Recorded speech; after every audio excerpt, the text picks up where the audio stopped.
Okay, so Gail, let's start talking about some stuff that we've been saying behind the scenes about how EMF is affecting people. But I had a conversation with someone that lives in Massachusetts, just outside of the Boston area, and she was explaining her experience with long hauler syndrome, all right? Okay. And she was so bad that she was thinking about suicide, all right? And I know that that's a real thing because, there are many people that suffer from long haulers. And so she started to go into like how could she treat it. She started reading about it. She started watching YouTube videos. So when the medical establishment just keeps on thinking there's no treatment for something, then people either go into a cocoon and wish they were dead, or they try to fight back and try to find some sort of solution. So she was experimenting with different ways to try to treat her symptoms. Okay. Now she in the recording that I did with her, that is published on all my on 5 of the channels right now, or 4 of the channels at this moment. Actually, it's premiering on one of the YouTube channels. I did 2 versions. I did an edited version and I did a long version that's unedited. For obvious reasons because of the censorship on YouTube. But the big takeaway that I have is that she kept on saying that long haulers is a overactivation of the sympathetic nervous system, and that individuals that have long haulers have this reoccurrence. And it gets so bad that she calls it shuts down. Now, the theory on this is that the body can get overstimulated with the sympathetic nervous system where it'll actually collapse. It'll actually shut down. Now, part of this is that there is remember we were talking about epigenetic memory? Yeah. So, there is kind of a cranial nerve memory, and especially with the vagus system. All right. So cranial nerve 10. But the central nervous system has a memory. All right, of a prior catastrophic event to the body. Now, it could be either emotional or it could be physical, but there is a memory. Now, obviously, there's memory in neurons, right? Because that's how we know stuff, right? But there is a memory within the central nervous system to respond to stress. So when individuals that have gone through a post-traumatic stress situation, it overactivates this sympathetic system. And for different people, it'll affect different things because your nervous system activates the hippocampus, that activates the endocrine system. So some people may have, kidney, issues, or some sort of thyroid issue, or some sort of impotence issue, or digestive problems. But the thing here is that the body has a memory of some sort of stress, either physiological stress or emotional stress. And so if the individual, let's say, contracted a virus, and, let's say in 2020, I'm trying to be generic with some of my terms here for YouTube, but let's say someone contracted a virus in 2020, and it was, it caused them a lot of distress, and maybe they're even having some sort of exercise intolerance right now. That stress could continue activating that emotional stress can continue activating the sympathetic nervous system. And when that is happening, you start to get more cortisol levels, you get pro-inflammatory cytokines, it activates the immune system, and it's kind of like an autoimmune disorder because it's attacking the body, because it's just in chronic stress.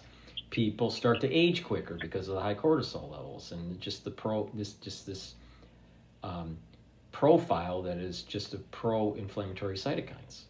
So then we know that from my discussions with Mike Adams back in 2020, there was an article that he wrote about NF-kappa beta being activated by EMF.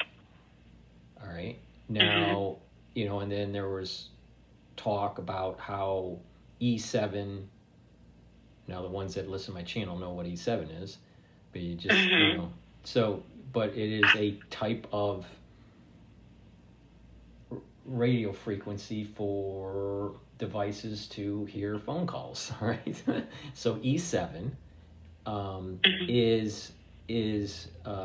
was discussed in 2020 being the disease of the time. Now I never thought that. I had people on the show that did and talked about it, in detail.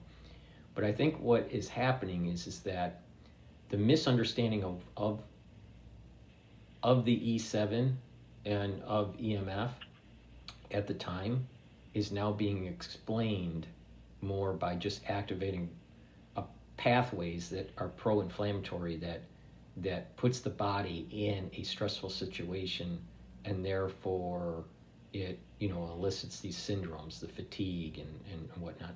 And individuals that have had different types of infections, let's say like Epstein-Barr or GBS, have something similar. So that was kind of the big takeaway, that as long as you can kind of bring down that sympathetic response, then you can mitigate the tachycardia, you can mitigate the fatigue, you can mitigate the sleep disorder and some of these other things. Now, not everybody with the long haulers present the same. Some people, it's more, about tissue damage. Some, it's more central nervous systems. Some of it's just localized to a particular organ. Some have, the whole smorgasbord. So, that's what happened yesterday. And this dovetails with the conversations that we've had offline. So, I think it's time for our conversation to kind of reach the light of day about what we think is happening. And for the listeners, keep in mind there's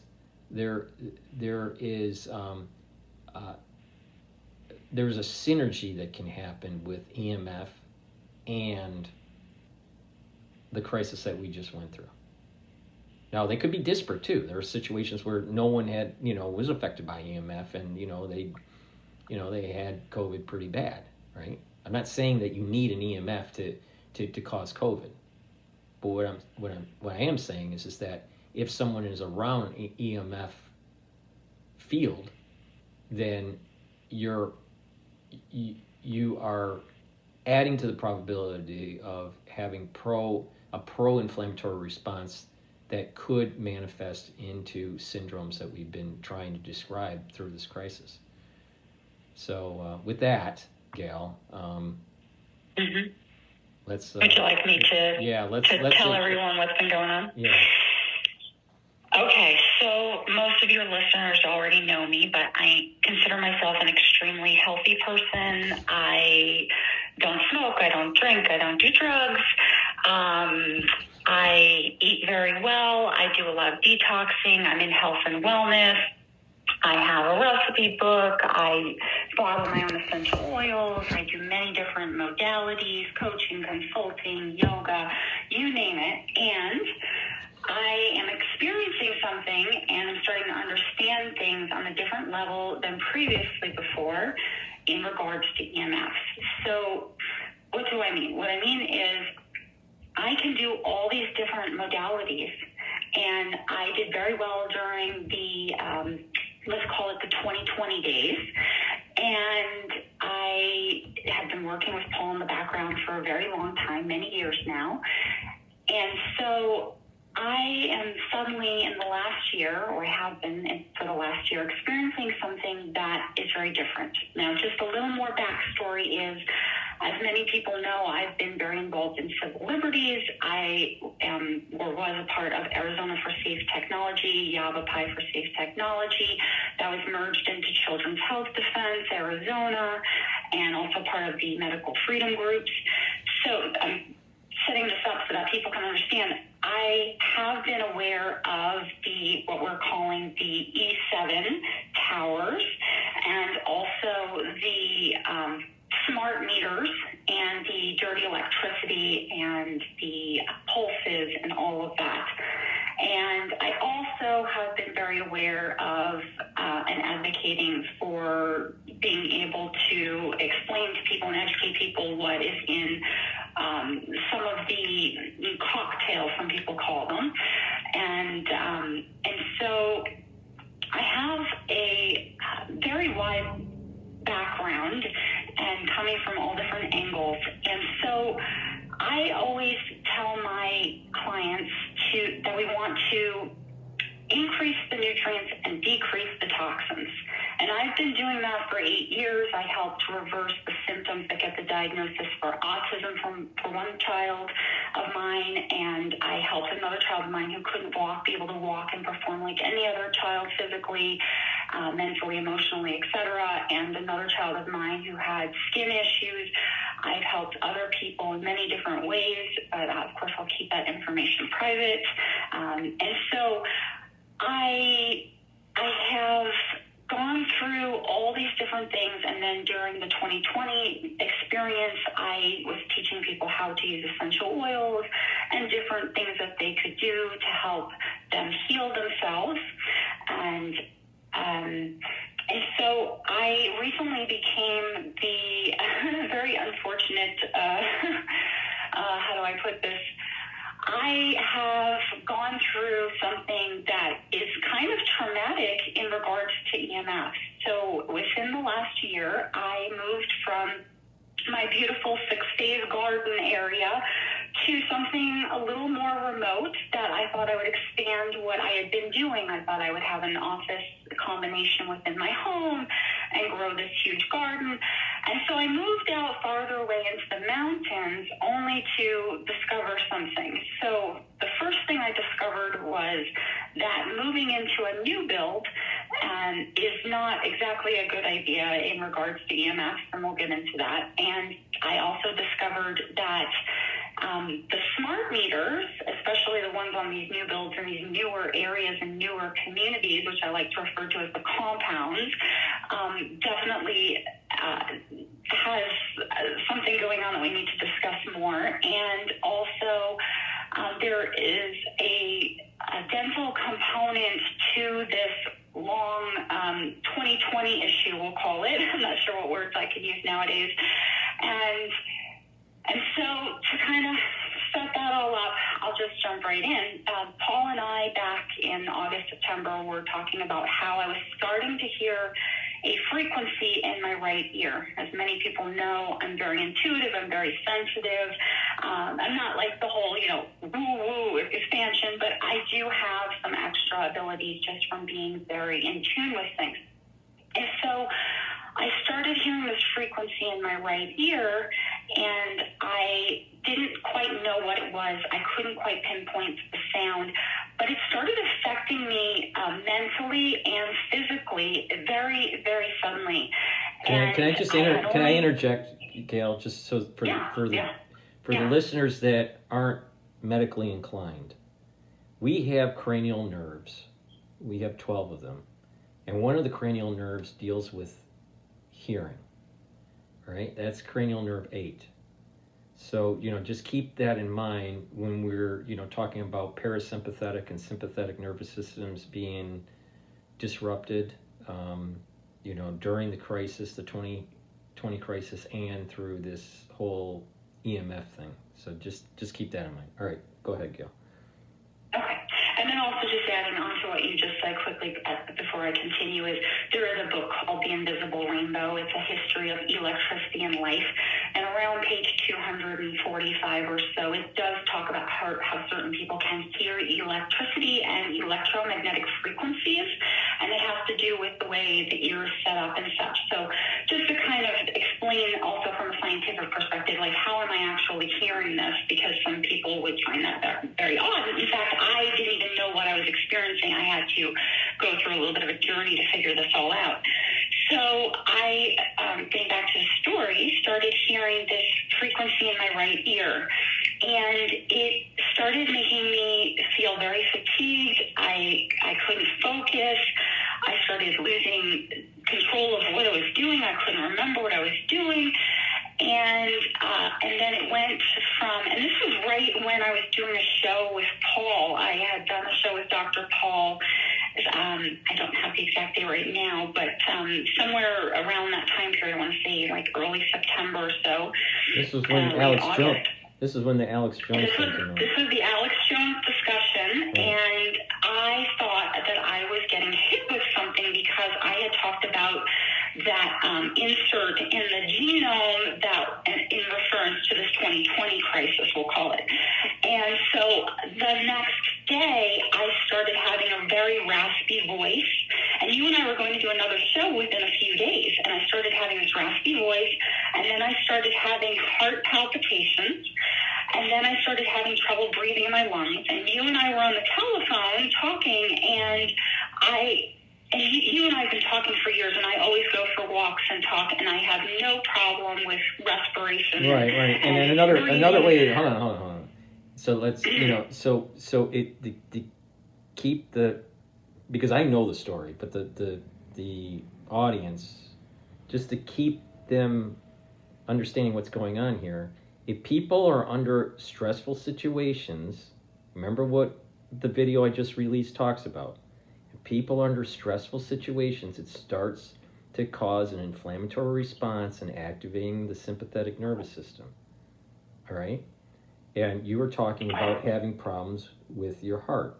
It was like a tachycardia. Mm-hmm. Right? Mm-hmm. So this is... Yeah, this, I'm going to get into more, too. Right. So this is what I'm saying. Is there's in stressful situations, either physically or emotionally, it can activate this pathway. And that if people have gone through some sort of pathogenic crisis, it reactivates the immune system in such a way that it starts to, cause problems for different people. Okay, so I just want to make sure the audience keeps that in mind as you continue on. All right, go ahead. Yes, and just to quickly do a quick aside, yes, I also had the reactivation of Epstein-Barr virus in 2017, the apex of not being well, which we've talked about a long time ago on shows. And I was able to reverse all those symptoms with all the things I started this conversation and discussion with, decreasing the toxins, increasing the nutrients, all the different modalities, so on and so forth. So getting back to where we left off, I started having a cascade of different things. And these are not normal for me, especially with how healthy I consider myself. Very active, climbing mountains, yada, yada, yada.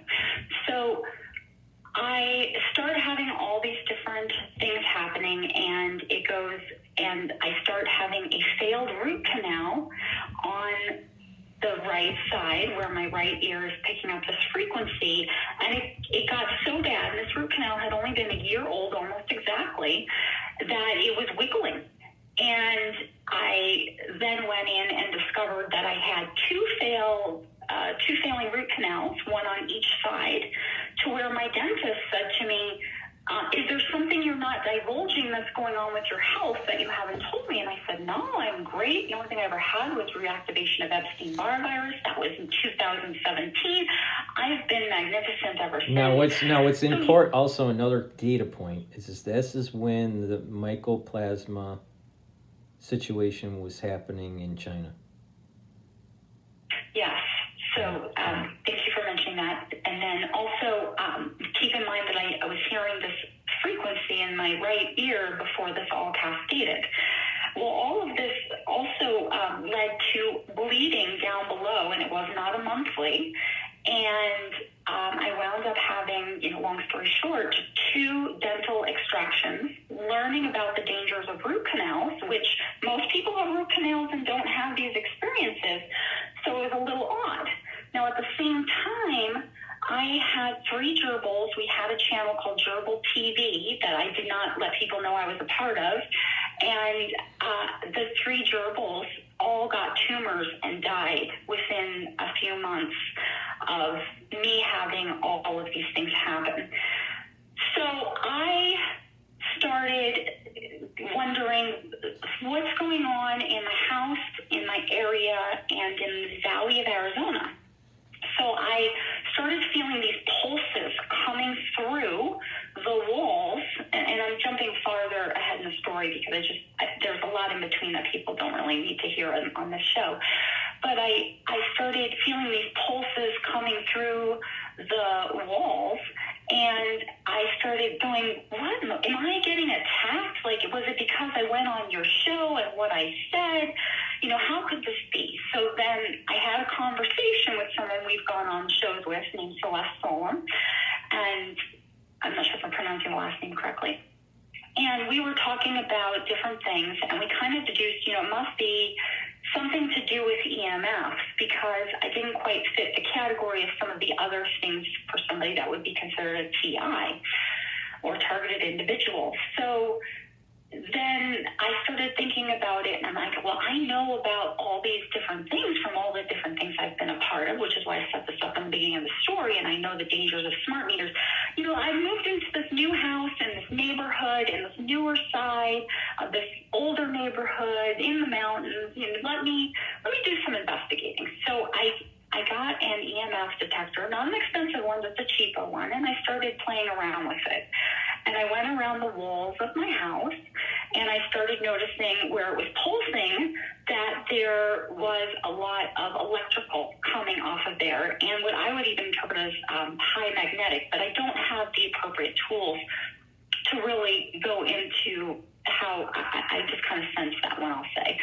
And then also that the radio frequencies were really high. So I went over to my smart meter, and I had been wanting to get rid of the smart meter, but keep in mind, I had just moved, and then I had all these symptoms. I had to have extractions, and then in the interim, I was escaping to the mountains every week and only coming down for business. So there was a lot of back and forth where I hardly was at this new house that I had all these intentions of doing things with. So I figured out certain walls, and then I started figuring out, okay, the smart meter is pulsing electricity through these wires. These are unshielded wires, and it comes through the walls, and it's pulsing at me. In addition to that, I have neighbors all around in this one little spot that have a lot of different smart devices, Wi-Fi devices. They have garage door openers that are smart garage door openers. They have these Ring cameras. And I live in an area where there are a lot of mansions, so people have a lot of high-tech security stuff because they want to make sure that whoever's coming by is somebody that's local, and then we don't have people just roaming around this area. So, and I kind of live on the border of the mansions and the non-mansions. I'm not in a mansion, and so what I'm getting at is I start feeling these pulses. I'm feeling this dirty electricity coming through the walls. I'm figuring out that the smart meter is an issue. I start taking courses on EMFs. Okay, how can I mitigate? Can I actually fix this problem to live in my house? And then I start journaling. Okay, when am I experiencing this? When am I not? How does it kind of rumble up to a full apex of, oh my gosh, this is unbearable and I can't be in the house, to kind of rumbling back down?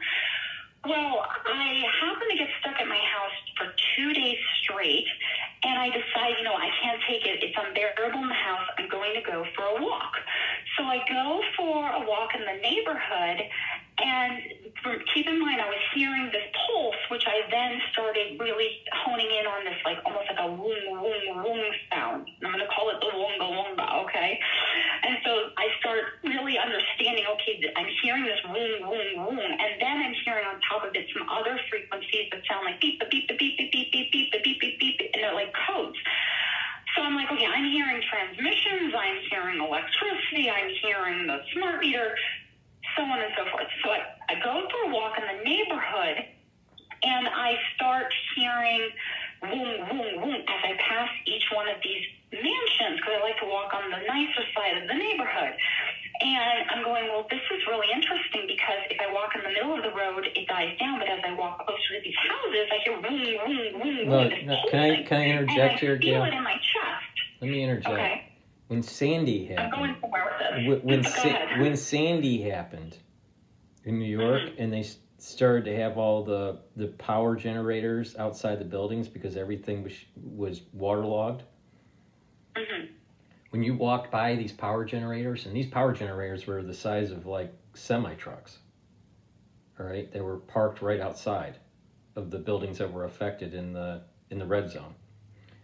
And when you pass by, you would feel what you're talking about. Yes, you can feel it vibrate through your body. Yeah. So what I'm getting at is I'm feeling the smart meters pulsing and vibrating through my body, and auditorily hearing it in my right ear, because I also did train my right ear to hear certain other sounds.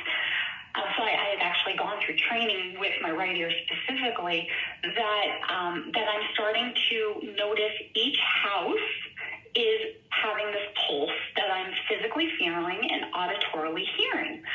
So then it gets more interesting, because in the interim of all this traveling back and forth in the mountains and having actually to get oral surgery in my jaw due to infections that were part of the cascading of all these, what I'm going to call EMF effects, in combination with some other things, then I had to stay at 2 different places in a different area of Arizona. And in those places, they had set up a wireless mesh, because there were more remote places where you could not get phone signal. So for these owners of this retreat center, they set up a wireless mesh, and they used an EERO, I think it's called EERO system. And so I started to learn about how those work and the nodes and such. So when I came back and I walked through this neighborhood, all of a sudden it dawns on me that these smart meters are like nodes on a wireless mesh. And because it wasn't just my house pulsing, it was all the different houses pulsing at the same time. Now, remember, these smart meters are sending and receiving. It's not like the analog old system. It's going back and forth. So the whole neighborhood was acting like a wireless mesh, sending and receiving at the same time. Well, no wonder I'm feeling these pulses coming through my chest and in my body, and in particular, because I had jaw surgery, that I felt it in my jaw, like, oh my gosh, the pain. So I'm starting to put the pieces together, and I'm like, oh my gosh, I knew about smart meters. I knew about the danger. I also, through my courses, learned you can't just cover them, because it comes through on the other end, and also all the neighbors are pulsing and so on and so forth. So I'm like, oh, it was just like this huge thing. Oh my goodness, because I'm like, I have to, and I notice when I physically drive out of my neighborhood, I feel a sense of relief until I hit the next neighborhood of this kind of situation throughout the valley, or I pass a, let's see, the code word is E7 tower, where I experience a pulse, and I can physically feel it hit me, and then I take my meter, and it does show the RF is pretty high, radio frequency. So what I'm getting at is I was having like, what do you call it, like that building syndrome almost, but it was a neighborhood syndrome on top of it. And I then decided to go down the rabbit hole of, now I really need to not only understand the EMF, how can I mitigate, and what else is going on? And so I went and got, and I'll just throw these out there because I want people to actually do some research for themselves. I went and got Dr. Joseph Mercola's book, EMF'd, and talks about 5G, Wi-Fi, and cell phones, and the hidden harms and how to protect yourself. Although there's some more information that's not in there that I've also learned on top of what he suggests. I went to the Physicians for Safe Technology to read about the smart meter radiation and health effects. And I went on to many other websites. I have loads and loads of them. In addition to downloading an enormous PDF on smart meters, dirty electricity, pulses, and health by Einar Slidell and Elf Nordhagen, which was Norwegian translated into English, which goes into immense detail on how this is all working together. So then I had the realization, okay, I thought here in Arizona they were going to build the smart grid with the smart cities. They already have a smart city prototype called Cul-de-sac. I've driven by it. It's in Tempe, Arizona. I thought they were working on this, but I start to realize, oh my gosh, it's already here. The system is already set up. We are already in a wireless mesh all over the valley, and everything's transmitting back and forth. And I'm not sure if I'm going to go into this in this conversation, but there's more going on than that. But let's just say we are already all connected to this smart grid with these smart devices, and it's the Internet of Things and the Internet of Bodies, which I'll go into another time. And things are already working together in a way that is extremely harmful to people. Well, now let's tie this back into what Paul just was talking about earlier. So Paul was going into how he just interviewed someone, and he was talking about the sympathetic nervous system and the stress and the, let's call it the 2020 crisis. I'm trying to get my code words right here. And he's talking about Mike Adams and the EMFs. And so what I am starting to understand and see is that all the people that I've been talking to that suddenly are having dental issues, failed root canals, all these inexplicable symptoms, it's a combination of what we went through in 2020 all the way through now, and what Paul is calling the long COVID, wait, can I use that word? The long hauler. The long 2020 syndrome. Long hauler. Long hauler. Okay, long hauler syndrome. Thank you. I have to get my code words correct here. And this EMF issue that's enormous. Okay, so I also want to quickly mention, I went through and thought, is there a way that I could stay in my house and not have to relocate?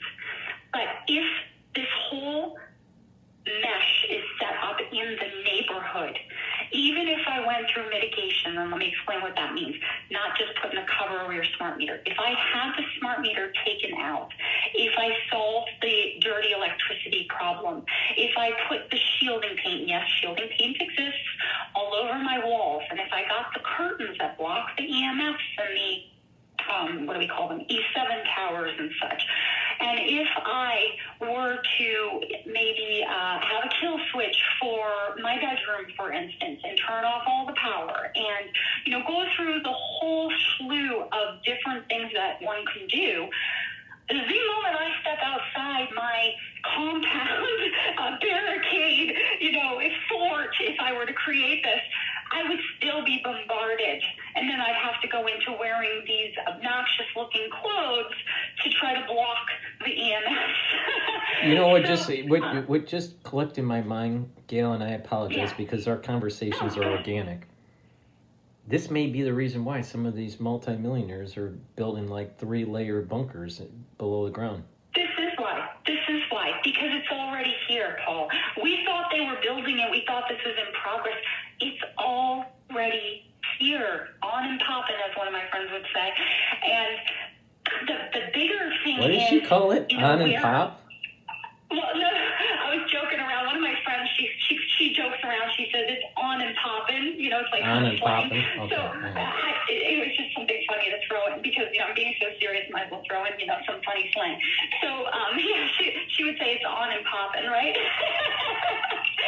So what I'm getting at is if we have this worldwide situation with the long hauler, and we've all gone through what we went through from 2020 on, and we have these frequencies beaming at us 24/7, how can our bodies even begin to go into a state of repairing themselves and getting better when it's coming from all angles? And beyond this, we know it's coming from the air, the soil, the water, the food, and those are all separate topics for another day.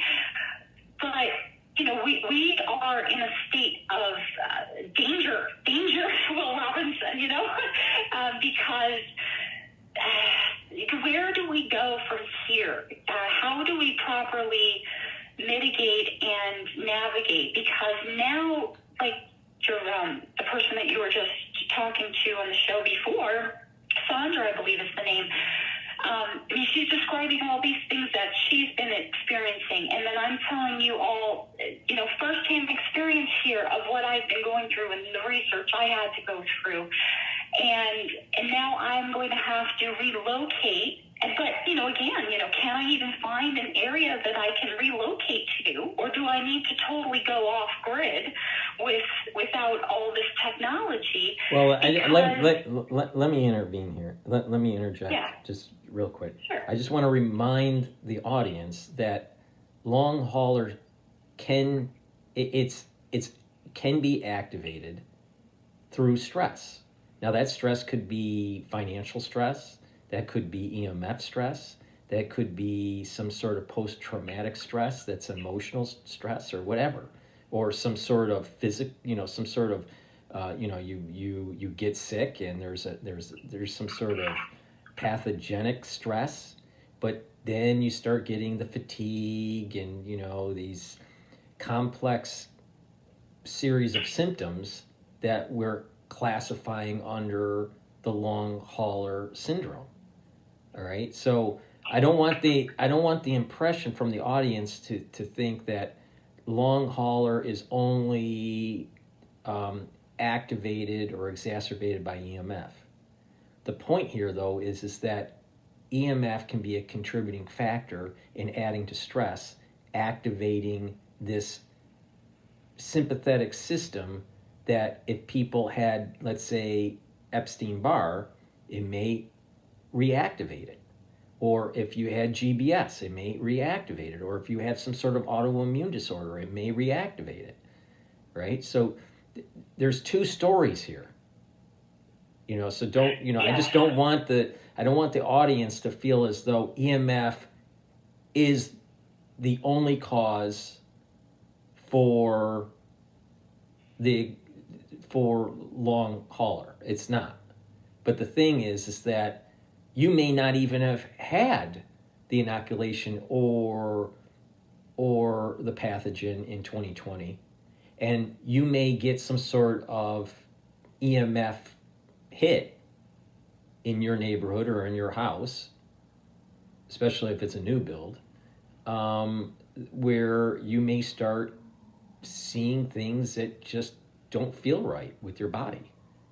Inflammation or dermatology issues or dermatological issues or maybe eyesight issues or,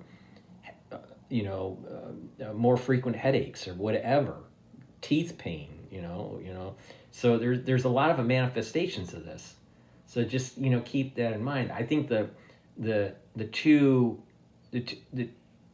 thing that is common between what Sandra said yesterday and what I'm publishing it out today, and what Gail is saying is that that the central nervous system can be perturbated in such a way where it causes a lot of problems, and how that is perturbated can, that modality, one of those modalities could be EMF. So, I just wanted to keep that. I want to actually dovetail into what you just said. So I'm looking at Finland interviews Dr. Mercola about EMF, which is his book, from December 27th, 2022. By the way, Dr. Mercola has made his articles now free and available, and he's putting them back up. He was censored, and he had to only have them up for 48 hours, and then he had them behind a paywall. He is reimbursing those people that did have their subscriptions during that time period that he was censored. So anyhow, you can go ahead and actually access this article for free now, because I know that was an issue for a lot of people. And the story at a glance goes into electromagnetic fields, EMFs, cause massive mitochondrial dysfunction, thus raising the risk for and worsening chronic and degenerative diseases. And so I'm highlighting that because that's pretty much what we're talking about here is, we went through all that we went through, of course, having to be very vague here. And now we're seeing an uptick in all these different problems for all these different people.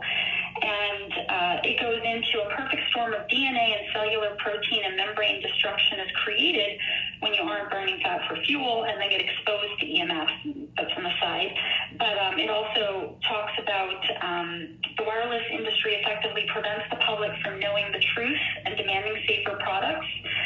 And then another wireless industry strategy prevents the problem from becoming public knowledge, capturing the federal regulatory agencies.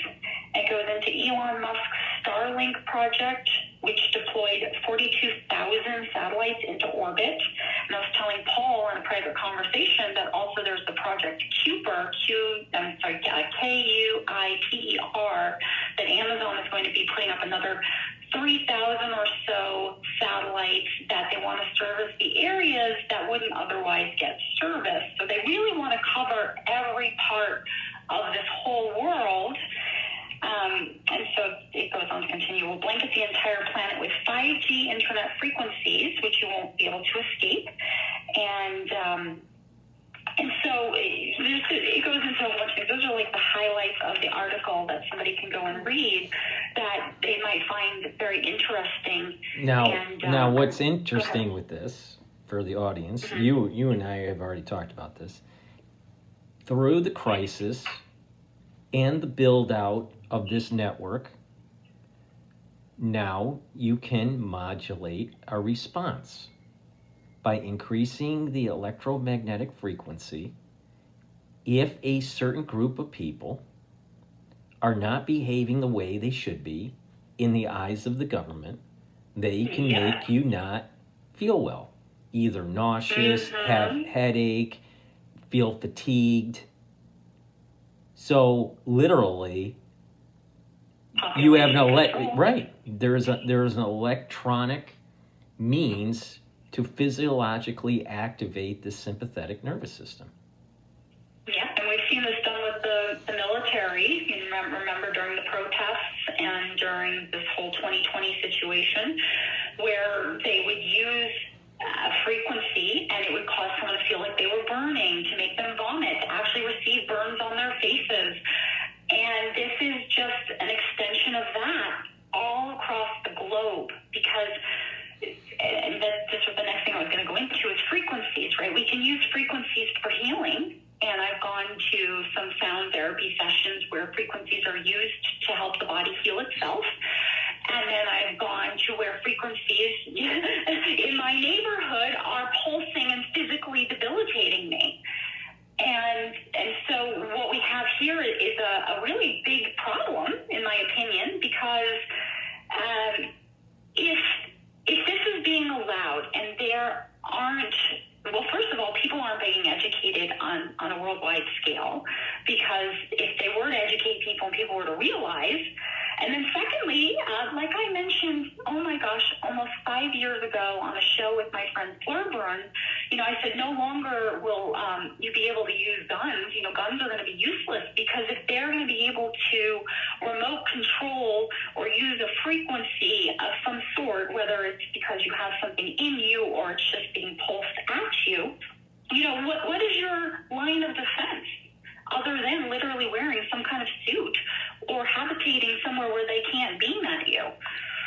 Well, like I was saying with Mike Adams I think it was the last show that we did together. And remember Boba Fett, or whatever, however you pronounce it, for Star Wars? Oh, Boba Fett? Right, Boba Fett.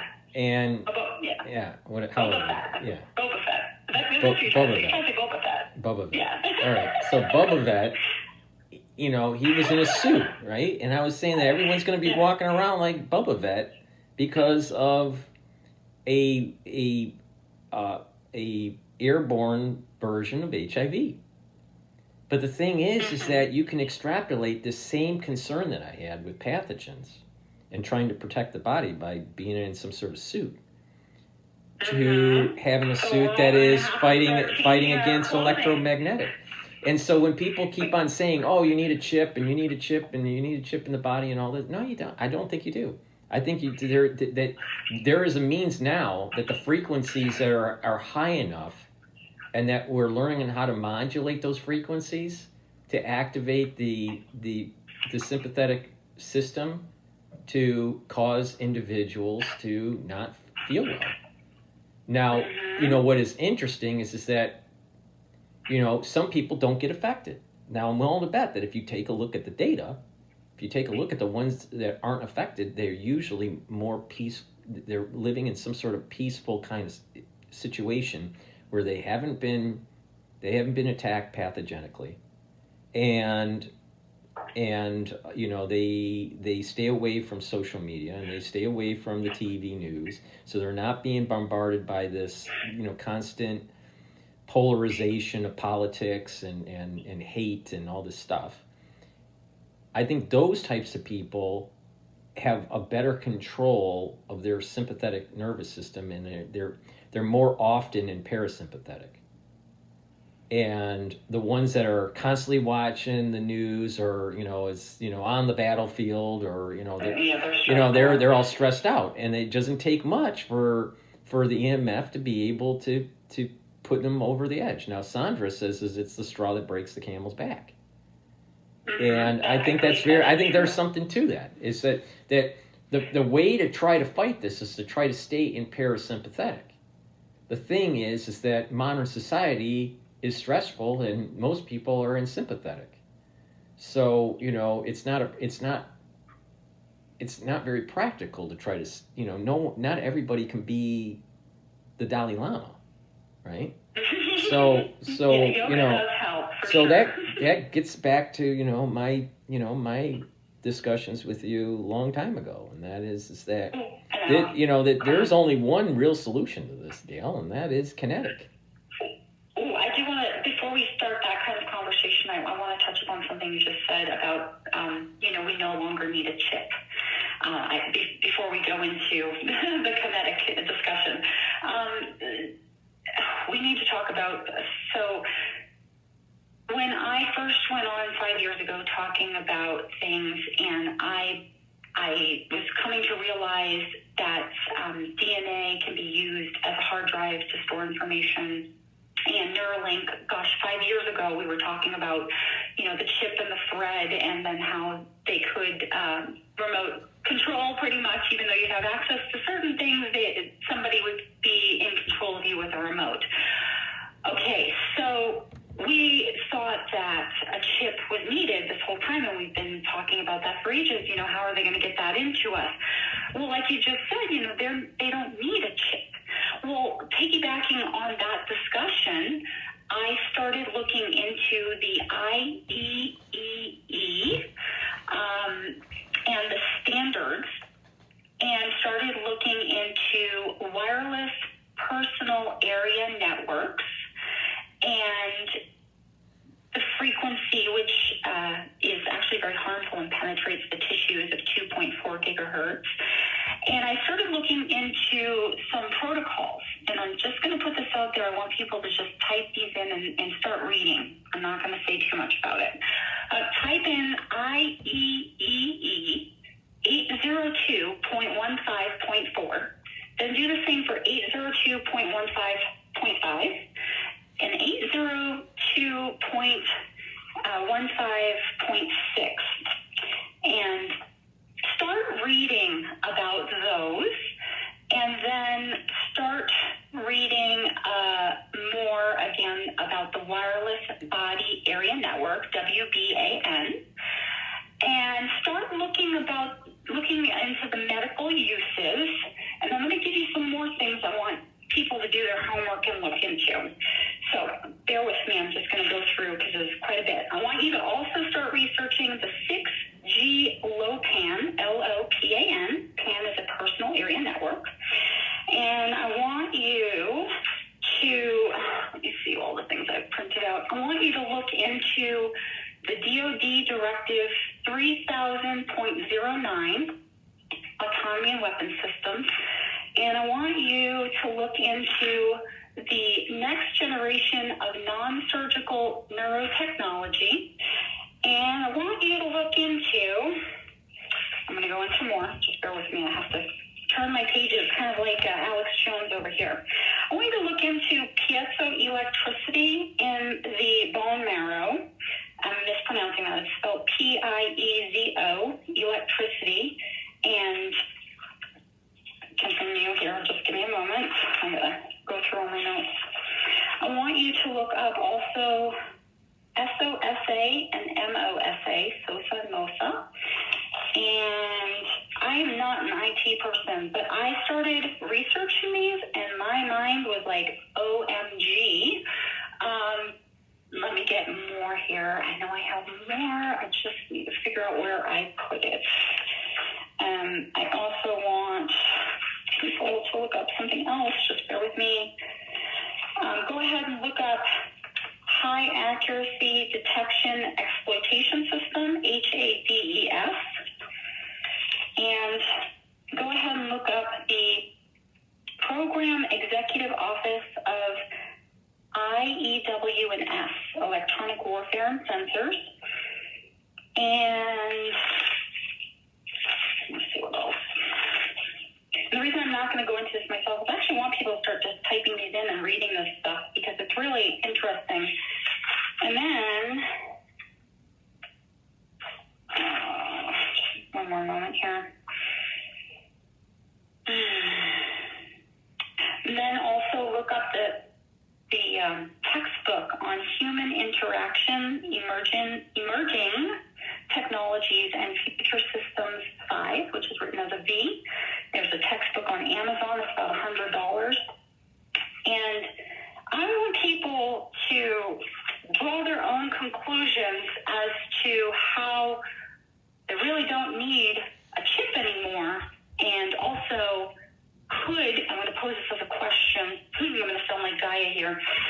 Could they actually be using us as a node in their wireless mesh system, Internet of Things, Internet of Bodies? And I will leave it at that because I'm not going to say 100% one way or another, but I want people to type those in and look those up and start thinking about it. Because I have a feeling that there's an extra layer here of this isn't just the long hauler syndrome. This isn't just the EMFs physically pulsing. But I suspect that we are being accessed in a way that we didn't realize.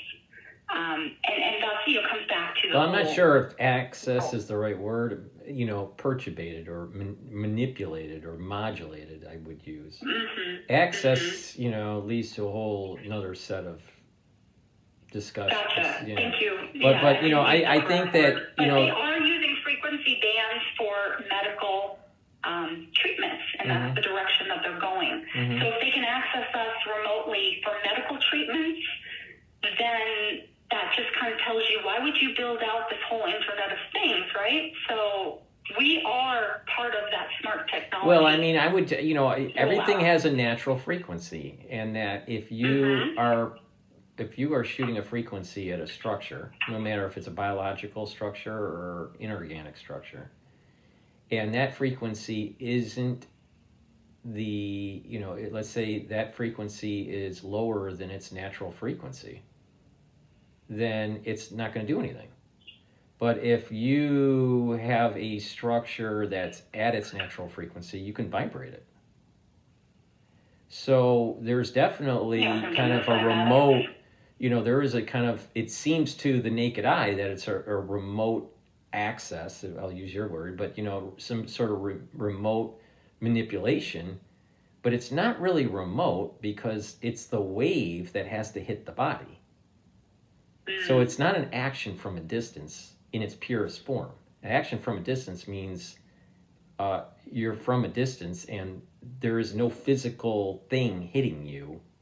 There is a physical thing hitting the body, and that's a wave. Absolutely. Yeah, but from a naked eye, it seems as though it's an action from a distance. Now, but you can perturb certain organ systems, especially the central nervous system. And when this happens, then the central nervous system gets perturbated and it says, oh, I'm in a sympathetic state. I have to create cortisol. I have to increase pro-inflammatory cytokines. Oh, it activates maybe macrophages and Th1 CD4 cells. And then all of a sudden you start having some sort of immune reaction. You start getting inflammation. You start having, aging problems, or you start having, aches and pains, or whatever it is. But the point here is that this can happen outside of the whole electromagnetic spectrum by just stress. This memory of something that can reactivate the sympathetic nervous system. Or you can activate it through the EMF.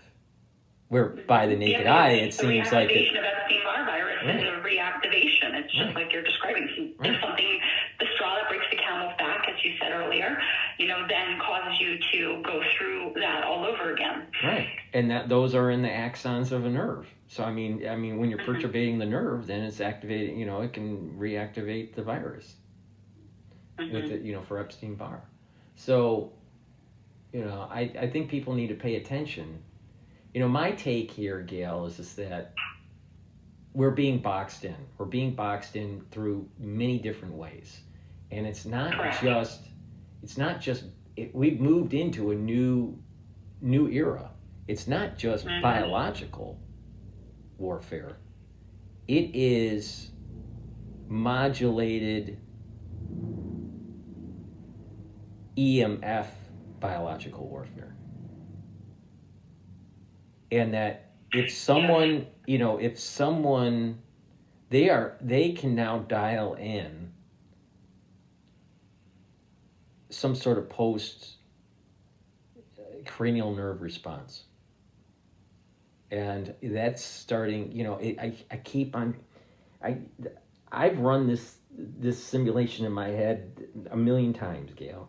I honestly, logically cannot come to, when you do the game theory, when you run it through your brain, I cannot come up with a solution to the problems that we're in modern society other than war.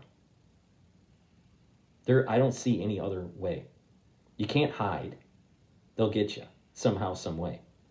You can't prep your way out of this because somehow they'll clamp down on how you're prepping. Or you'll run out of goods. No man is an island, right? Well, yeah, if you can modulate someone with a frequency and they're trying to prep or they're trying to fight back, this is a big issue. So unless you can control the frequency coming out, or you have a safe zone where that frequency can't penetrate through you, you can then try to have the war that you're describing. But remember, I said that no longer will guns be effective or anything because you're going to have to fight the frequency with an equal opposite frequency. Well, I think this is one of the takeaways from 1984, and that is you can't let Big Brother and the one eye get built because it's hard to take it down. And my thing is, what if it's already here? So we have to figure out. No, but it'll get worse. It is here. I agree with you. It is here, but it's going to get worse over time. There's a difference between it's here and 50 years of encroachment using this kind of modality. So I think we're at a cross. It would have been better if this was done 10 years ago, what I'm talking about. But if this continues on, it's going to be harder to be able to fight the system. And this is where I'm using the term that's borrowed from some sort of tactical operation. If Taiwan gets hit by China, we need to break the nest. We actually literally have to destroy our modern day technology. We have to break the nest. Because if we don't, we're going to lose our ability to have autonomy. Not just autonomy, from a civil liberty perspective, just an autonomy of just the health of our body. But people are going to be comfortable. This is the sad thing I have about that. People they'll just be comfortably numb and, love their bread and circus and, think it's not a big deal. And the next generation, the generation that hasn't been born won't know any better. And, and it just, they move right into this 1984 thing. But when I look at this. Different components. There needs to be the education, which is what people are trying to do, but then there's the censorship. There needs to be a solution if they're going to try to block us from, fighting back of an equal opposite frequency or controlling. The only way to fight this type of thing that we're talking about, this EMF manipulation, is to do an EMP on the society. Well, that'll come in the future, but about 20 years. And I don't remember the ending for Terminator, but wasn't that something? Isn't that what they did? Wasn't it the humans? They tried to destroy the grid. They tried to do this. They destroy the grid to kill the Terminators or something like that. I don't remember that. Yeah, I remember they blew up a bunch of stuff, but I'm trying to remember if that was taking down the grid. It's been so long, but it's interesting you brought up Terminator. My kids and I were just talking about Terminator. They've never seen it. They actually don't watch anything violent. But I want to introduce them to it in a careful way because I feel like the movies from the 80s and 90s are really applicable to what we're seeing happen. And we grew up at that time, and so we got to watch these things play out and think about them and philosophize about them and so on. And so Terminator came up, and I'm like, oh my gosh, that whole concept, it's slowly happening.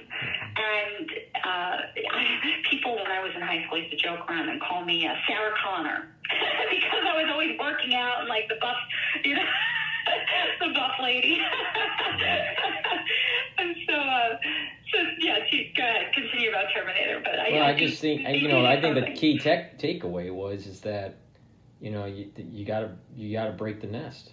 If you don't break the nest, the technology keeps on happening, and we were lucky in this country to have some wise people during the early founding of the country, and have the resources and the space and all this to start a whole new country. I don't think we have enough people that are wise enough and dedicated enough to maintain it, to maintain freedom. We're literally seeing, and the philosophical way to look at this is that we're no longer autonomous. We don't have autonomy. We're slowly becoming enslaved to a new Egypt. How the Jews went into Egypt slowly. Joseph goes there, right? Because of the he's being sold as because from his brothers, right? He goes he gets to Egypt. He's in prison for a long time, and then all of a sudden he ends up, because he can interpret a dream, and save Egypt from famine, right? But the rest of the region around Egypt is suffering from the famine. So, Egypt starts to gain some power because they prepared for the famine from Joseph. But Joseph's family ends up needing to migrate to Egypt because of the famine. Well, eventually, the term's called Golis, but we were slowly going into Golis because of famine. And then, there was years of slavery that ensued after Joseph dies. Well, this is happening now. we are slowly moving into slavery through this technology build out. Mm-hmm. And the ones that own the technology, the government, official, the government apparatus, this is the new Egypt. And the means to control us is through this technology. Well, either there's going to be some sort of grand savior, some godhead that comes and, says, let my people go or something. Or, and I don't want to bet on that, because I doubt that would happen. But, but the thing is that people are just slowly walking into goalless. They're slowly walking into their slavery for 400 years because of this. The only way to stop it is to destroy the technology. Now, I know that if we did destroy it, you and I wouldn't have this conversation because these phones and all that would be gone. We also need to go and do a whole education. So I think what comes before that is not only are we teaching people what's going on, but we need to educate them on how can they go back to the basics of living, like maybe study the Amish, there's going to be a whole thing before you can take down the whole system and shut it off, per se, or, just turn everything off, is what I mean to say. Then the society right now doesn't know how to grow anything. They don't know how to trade. They're so dependent on the system. That's why when we were going through the world situation back in 2020, I was telling people, if everyone grew a little bit of food, if we didn't have these HOAs inhibiting people from even using their front yard to grow food. Yeah, but Gail, I don't think that the average person, that has, a typical suburban lot would be able to grow enough food for their family. So the current population in the world would drastically go down if it wasn't for modern farming. I mean, we're talking about like something and share. That's one billions. Idea. Yeah, modern farming does help feed everyone. Well, I mean, there's like if we didn't have this technology, we would have to go back to like when I talked to my friend Krishna, whom I get the oils from in India. He said that they didn't really get affected as much with the closures in 2020 because they all had their small communities where they were already growing and trading and doing all their own little things. So they had access to plenty. I don't know if that's fully changing, but well, ideas. There was a lot of people in the Truther movement that kept on thinking that the Georgia Guidestones was some sort of secret society thing or Illuminati thing, and that it was evil. You know what? I'm starting to think it wasn't evil. It was a warning. That's where this is all heading to. A 500 million population, and a certain because it's going to be the destruction of most of modern civilization. It's going to mean revert back to some basic ethic principles, and that if you break those ethic principles, then you're going to have an unstable society. And it was a warning. It's not an evil thing. It's just that's where everything's heading. And unfortunately, there's a lot of stupid truthers out there that think that they understand on how things are, and they just and they want to blame everything on the Illuminati, or they want to blame everything on the some sort of secret society. They want to blame everything, but the reality is it's all of mankind's interactions leading to the inevitable.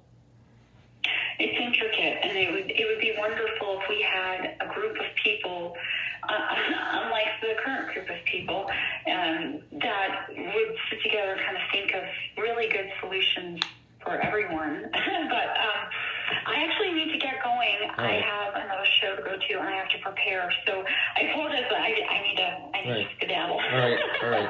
Okay. All right. Let me stop the recording here.